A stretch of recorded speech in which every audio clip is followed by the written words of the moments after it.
જામનગર જિલ્લામાં ગેરકાયદેસર ખનીજ ખનન સામે ખાણ ખનીજ વિભાગ દ્વારા કડક વલણ અપનાવવામાં આવ્યું છે. 2 દિવસ દરમિયાન જામનગર તાલુકાના વાકિયા તથા ખારા બિરાજા ગામની સીમ વિસ્તારમાં અલગ-અલગ સ્થળોએ કરવામાં આવેલી રેડમાં મોટા પાયે મુરમના ગેરકાયદેસર ખનન અને વહનો સામે કાર્યવાહી કરવામાં આવી છે. આ કાર્યવાહી દરમિયાન જેસીબી મશીન, ડમ્પર અને ટ્રેક્ટરો સહિત કુલ અંદાજે રૂ.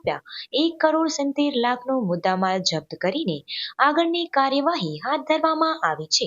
વાકિયા ગામની સીમ વિસ્તારમાં મુરમ ખનીજનું ગેરકાયદેસર ખનન ચાલુ રહ્યું હોવાની બાતમીના આધારે કાર્યવાહી કરવામાં આવી હતી.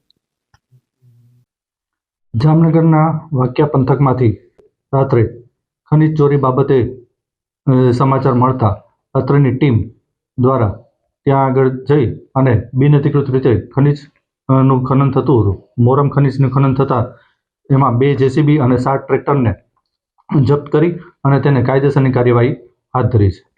ત્યારબાદ એ બાબતે જ્યારે પણ સમાચાર મળ્યા એટલે તાત્કાલિક ટીમ દોડી અને જામનગર જિલ્લાના ખારા બિરાજા વિસ્તારમાંથી બિનઅધિકૃત રીતે ખનીજનું ખોદકામ ચાલુ હાલતમાં જોવા મળેલ હતું.